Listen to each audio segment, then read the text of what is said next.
Welcome to the Studio Shangri-La podcast, and happy Sunday. Today's topic is an exciting one. We're talking about expansion of the observer, finite and infinite systems. I've been wanting to record on this topic for a while now. So first, let's explain the topic title. Finite and infinite systems are different ways for understanding reality, or the world or worlds around us. An example of a finite system is our system of time or number series in mathematics for solving or getting to different solutions. An infinite system is, say, looking at the quantum world or allowing for infinite possibilities and variations, such as looking out on the view of the cosmos. There's one way I could view the cosmos or universe, and that is that there is a boundary, that the universe has a definite boundary. That would be a finite viewpoint. An infinite viewpoint would be more like viewing the possibility for the shape of the universe as open-ended. And that certainly, at this point in human history, we don't have all the answers there. In fact, we don't have most of them, because we've never been out there physically. What's remarkable, however, is that we can go out there, sort of, in our imaginations and imagine what it would be like. Now, the human imagination, I think, is an interesting example of an infinite system, if you can wrap your mind around that. However, a finite viewpoint would be, I see what I see around me and imagine the possibilities that are comprised of that and nothing else. It's how large of a scope do you want to have? Or how large of a scope, how broad, how deep can somebody handle this mental, intellectual, emotional, physical experience of life? So, finite and infinite systems. It's interesting because they can be two sides of the same coin, so to speak. I could look at the human biology, for example, the human form, and I could assume, or I could, on one hand, I could assume this viewpoint that the skin is the boundary, that I'm a closed system. However, there's also the infinite systems perspective on this, that I am inevitably interacting chemically and vice versa with my environment, electrochemically, magnetically, that I'm very much affected by the atomic and particle scale. And that's your garden variety biology versus quantum biology. Actually, it's not versus. They're together. They're just two levels of the same thing, or different levels of the same thing. Different facets of the same crystal. There are a number of ways of saying that. That could be another infinite perspective. There's always another way of saying something, which is how the podcasts perpetuate. It's really great, actually. I happen to be fond of both sets of viewpoints of all the systems, whatever is going to best address the situation and the understanding of the situation. So I think it's important to realize, and this is trending towards the infinite open-ended possibilities, that humans continue to evolve. Other forms of life continue to evolve. So it's reasonable to extrapolate that there are an infinite number of possibilities for life and choices to make. There could be, within that, a set of choices in order to reach a desired result. But even at the quantum level, that gets a little fuzzy. And I don't view this as something necessarily, I view this as a beautiful thing, in short.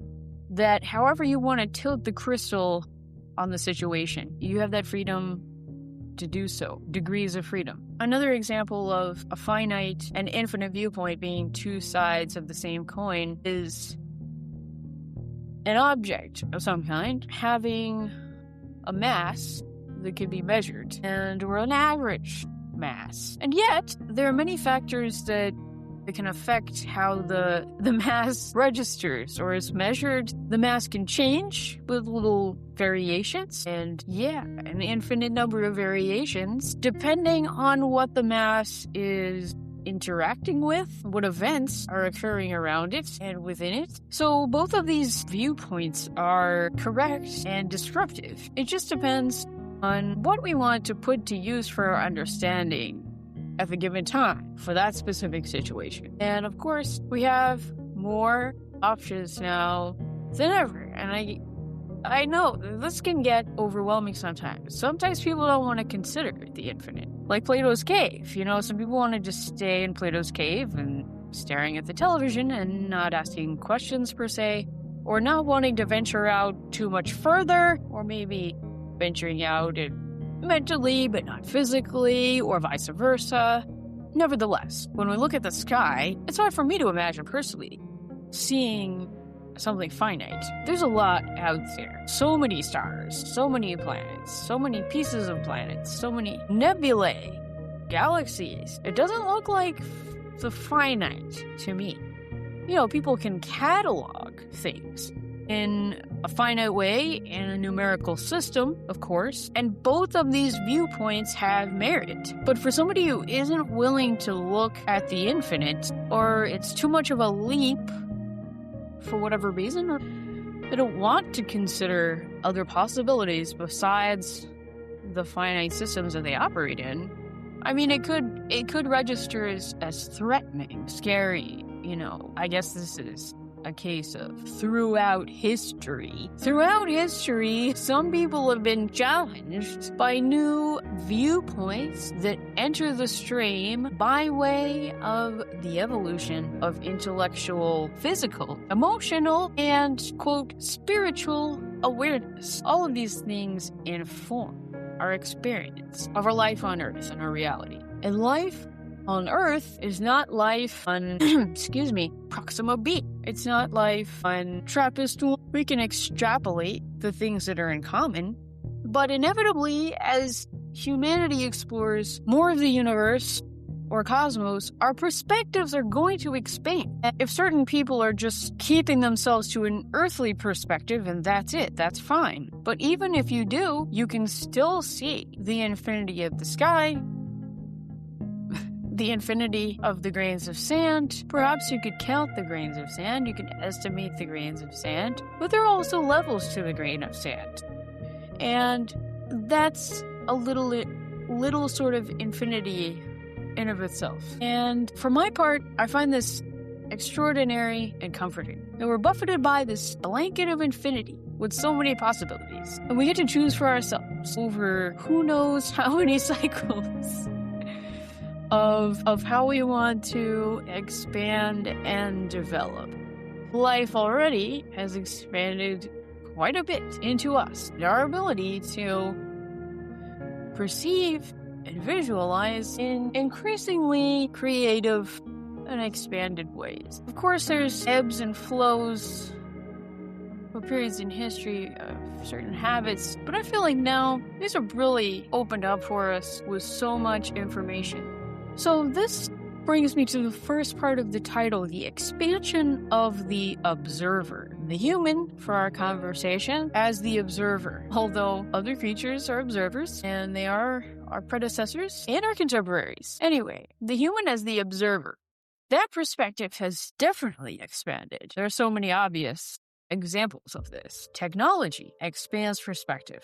Well, let's take it back. Let's rewind. Collections of observations about our world, learning about Earth, the planet that we live on, and what we're immediately surrounded by. And then at the next level, creating technologies to help us better understand this and learn more and be comfortable and have conveniences. No question, all of this is expanded tremendously. And even to the point at which it's in the awareness that we need to continue the expansion sustainably and intelligently. And that's something else that's great, receiving and getting to this awareness. So technology has greatly expanded the powers of the observer to see, for example, at the micro scale through a microscope, and then at the macro scale through a telescope. Maybe not from a macroscopic perspective, but we're viewing the macro nested reality of much, much larger formations that are out there. Granted, of which we are part of, but we can view the macro scale now, and this will only continue to improve. As people expand out into space and continue this vast other level of exploration, that's going to expand the observer significantly more. Another interesting reflection of the expansion of the observer is the companionship or mirroring between art and technology as well. For example, different art forms coming about from looking closer at our natural world. The rough side-by-side of abstract art and microscopy, looking at very closely the abstract forms of nature. And sometimes they can be quite orderly, and other times more like blobs, but there's a way of looking at it. There's a very ordered and understanding way of looking at even these abstract formations of nature that then get mirrored into art. The art as expressed by the observer. And, of course, the art that is within us, because we have all these forms, both orderly and slightly blob-like, all within us, which causes me to segue into another little example of finite and infinite as two sides of the same coin. Speaking of blobs, a cloud. You could look at a cloud as sort of a blob, or it becomes whatever you want it to become. The pareidolia, hopefully I pronounced that right, looking at the clouds and seeing whatever you want to see. Or seeing what you see. You might see a whale, duck, or a dinosaur, or something like that. Of course, the cloud is just the cloud, and it has infinite variations, certainly. Clouds have infinite variations. Yet, as a finite system, they can also be classified into types of clouds. But they have types of formations that they often make, like cumulus or cirrus, stratus. So that's really a great example of being able to look at a subject in multiple ways, thereby opening oneself up in a simple way to the possibilities of infinity. So art and technology are the mirrors of the observer, and both of those keep developing. Something else that keeps developing is philosophy and ideology, or beliefs. What does a person believe is available to them? Or what does a person believe is possible for them, given their bank of knowledge and awareness thus far? Is that person basing those possibilities on what they know already? Or can they base it on what they know already, or what they might not know? And that's pushing into the sort of an infinity and greater possibility. How do I experience things? Or how does one experience things? In a finite way, on what level, or with more open possibilities, in a more infinite way? And that really depends on, in a way, on what ideological narrative a person is subscribing to, or their background programming of beliefs, and how someone is aware of those beliefs or not. I tend to think that when somebody's really set on imposing a limiting belief, it's probably not true. We don't want to keep things safe, of course, physically safe, of course, but here's an example. When, say, aerospace companies are considering one or two ways of getting into space as the only ways, or one or two ways of moving humanity out into space, instead of considering other possibilities or other understandings of the space environment, systems can be useful, but it's also possible to get stuck in them to a certain degree. It really just depends. You can use finite systems or infinite systems to achieve a goal. It's always important to realize that there's a greater understanding of whatever matter is at hand. There's a simple level of that, and there's a whole bunch of other levels when it comes to space travel. And I say that because it's the most obvious expansion for humanity, or one of the more obvious expansions that I can think of. If we understood or had all the knowledge about the behavior of the space environment, we'd be out there already, on other planets. There's clearly more knowledge and approaches about space that people are not considering, because perhaps they get stuck in one particular finite system and are unwilling to consider outside of the system. In other words, what I'm trying to say is it's good to be able to think within finite systems and infinite systems, because one is going to need both, especially when it comes to understanding environments, or trying to, that we have not lived in exactly. Although we live in space on Earth, there hasn't been a whole lot of traversing space off of Earth. So, in order for that to happen, people need to embrace other possibilities and understandings, and not be threatened or egotistical. And not be threatened by not necessarily having a control over something or numerical control over something. There's so much of that, the beauty of nature, that can be understood by other means. So recognizing that there's always going to be a new or expanded way of viewing the world and cosmos. And yeah, that requires coming out of Plato's cave every now and then. And just for a reminder, that's the allegory of the cave, is people sitting in the cave watching projected images on the side of the cave and thinking that's all there is, and not really coming out of the cave. Hey, if you want to sit in the cave, that's fine, but just realize that there's other stuff outside the cave. Expansion of the observer. Finite and infinite systems. It's a beautiful thing. Sorry about the coughing. I tried to drink some water as I was going along, but my throat kept getting dry. Anyway, again, this is one of my favorite topics because it embraces the freedom of humanity to continue evolving, the freedom of the individual to explore the cosmos, the open-ended possibilities for human biology, which I mentioned in the last podcast episode, that there's a lot built into us that's built for expansion. A lot available to us right now that's possibly been suppressed by finite systems. I suppose that could be considered another episode altogether, is why would certain people want to suppress others with finite systems in order to what amounts to basically limit human evolution and development? It's really like shooting yourself in the foot, so to speak. Well, let's keep going on this for a sec.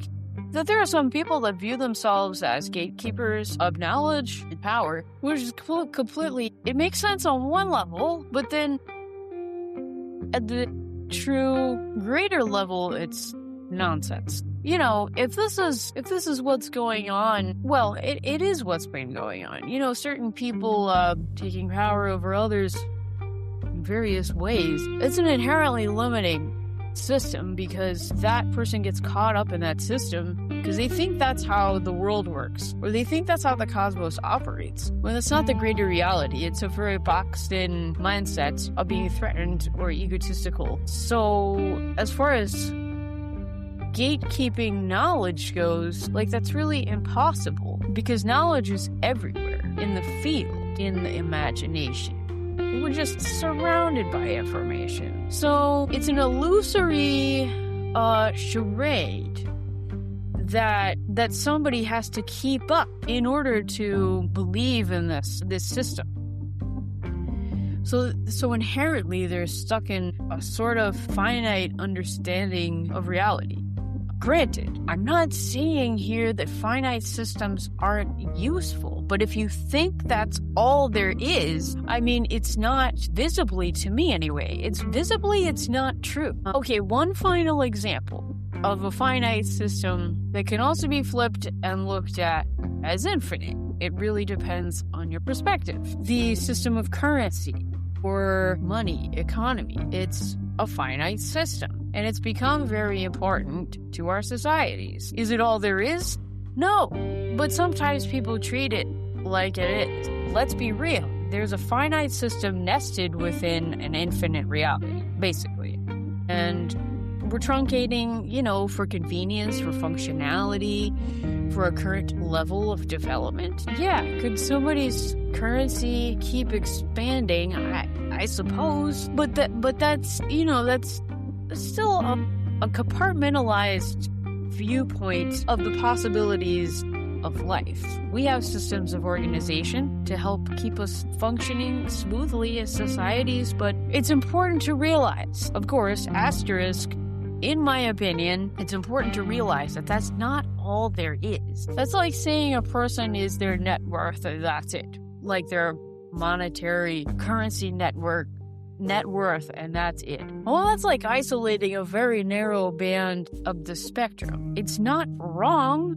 Of course, if somebody wants to view themselves as their net worth, that's not wrong. They have the freedom of choice to do that. Or they have the freedom of choice to subscribe to systems that have those sorts of viewpoints. Or do they realize they have the freedom or not to subscribe to those systems?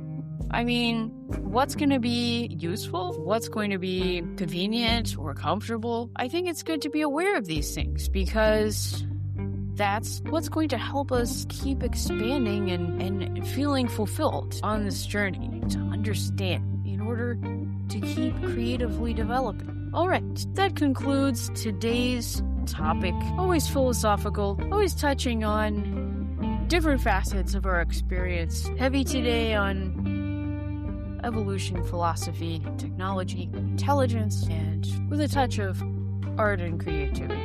This has been the Studio Shangri-La podcast. If you're interested in being a guest on the show, please reach out through the website www.studio-shangri-la.com. Thanks, and I hope you enjoyed today's episode. Stay tuned for more interesting topics.